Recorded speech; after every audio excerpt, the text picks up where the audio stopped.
You have a dream, a big one. You can see it clearly. The life you want, the thing you want to build, the person you want to become. And then you look at what you actually did today. You scrolled for an hour. You reorganized something that did not need reorganizing. You thought about starting and then did not start. And somewhere between the dream and the doing, you decided the problem must be you. You must be lazy.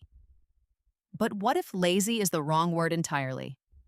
What if the people the world calls lazy are not the least motivated people in the room, but actually the most? Here is what nobody tells you. Laziness as a personality trait, a permanent fixed condition that some people have and others do not, does not hold up under scientific scrutiny.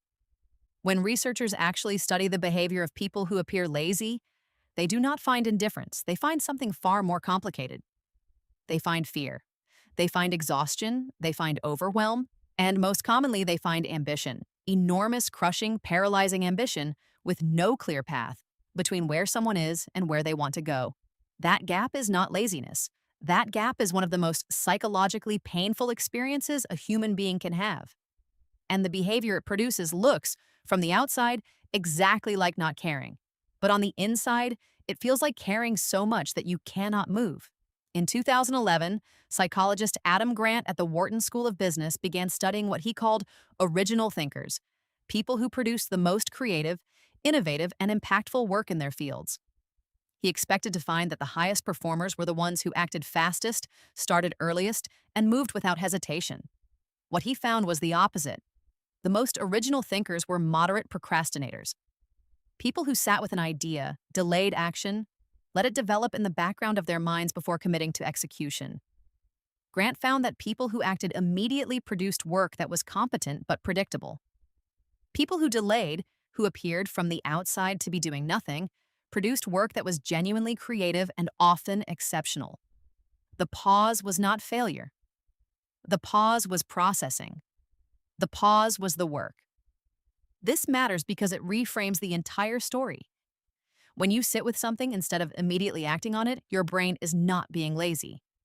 It is doing something that is actually more cognitively demanding than executing a task. It is holding multiple possibilities open simultaneously, weighing them, synthesizing them, looking for connections that a faster brain would have missed by moving too soon. But there is a darker side to the ambitious, lazy pattern, and it lives in your brain chemistry.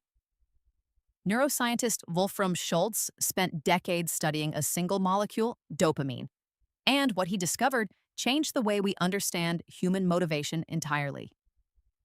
Dopamine, which most people think of as the reward chemical, does not actually peak when you receive a reward. It peaks in anticipation of the reward.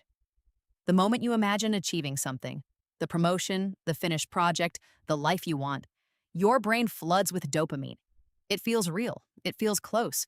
It feels almost like having it already. And then you sit down to do the actual work. No dopamine, no rush. Just the grinding, unglamorous, uncomfortable reality of building something from nothing. Your brain, which has already tasted the imaginary version of the win, finds the real path to it almost impossible to enjoy by comparison. The dream is more neurologically satisfying than the doing. And so your brain, being the efficient survival machine that it is, keeps pulling you back to the dream, the planning, the imagining, the almost starting, and away from the doing that would actually get you there. This is not weakness. This is your neurological reward system working exactly as designed in an environment it was not designed for. Now, layer on what Roy Baumeister called ego depletion. Every decision you make, every act of self-control, every moment of sustained mental effort draws from the same limited cognitive resource. Ambitious people burn through this resource faster than most because they carry more mental weight. They are thinking about more things, caring about more outcomes, holding more unfinished ideas in their heads simultaneously. By the time an ambitious person sits down to do the hard work, they have often already spent enormous mental energy just managing the weight of everything they want. The tank is empty not because they are lazy, but because they are running more processes than anyone else in the room. And then there is the identity gap. This is the one that nobody talks about. When your ambition is large and your current reality is small, you are forced every single day to confront the distance between who you are right now and who you believe you are supposed to be. That gap is not motivating. It is shaming. It triggers what psychologist Carol Dweck identified as a fixed mindset response. If the distance between where I am and where I want to be is too large, my brain interprets starting as evidence that I am not good enough yet. And so it protects me from that evidence by not starting at all. Avoidance is not laziness, it is self protection. This is why the most ambitious people are often the most stuck. The bigger the dream, the larger the gap, the more painful the confrontation with the starting point, the more powerful the avoidance. A person with small goals has a small gap to cross. A person with enormous goals has an enormous gap staring them in the face every time they try to begin. And the brain, which is fundamentally a threat detection machine, sees that gap as danger. So what actually moves people forward? Not motivation. Motivation is a feeling. Feelings are unreliable. Waiting for motivation to show up before you act is like waiting for the weather to be perfect before you leave the house. You will be waiting a long time. What moves people forward is identity, not the gap between your current identity and your desired identity, but the slow, deliberate process of closing that gap one small action at a time.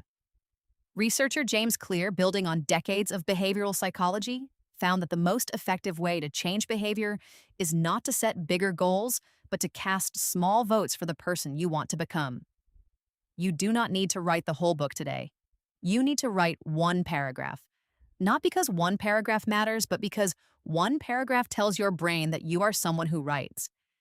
And identity, once established, is self-sustaining. The other thing that moves people forward is self-compassion. And this is not soft advice. It is evidence-based. When Kristen Neff at the University of Texas studied the relationship between self-compassion and achievement, she found that people who treated themselves with kindness after failure were more likely to try again, more likely to persist, and more likely to eventually succeed than people who responded to failure with self-criticism. The harsh inner voice that calls you lazy is not motivating you. It is draining the very resource you need to move. Here's the truth about ambitious, lazy people. The dream is real. The desire is real. The vision of what you want to build is more vivid and more detailed than most people will ever have. The problem is not that you do not care. The problem is that you care so much. In a brain that was not designed for this kind of caring, in a world that was not designed for this kind of ambition, that the gap between wanting and doing has become almost unbridgeable. Almost, not completely. Because in every story of someone who built something real, there is a chapter that nobody talks about. The chapter before the doing, where nothing was happening, where it looked from the outside like they were just sitting there, and where on the inside they were holding the whole thing together with the thinnest thread of belief that it was still possible. That chapter is not laziness.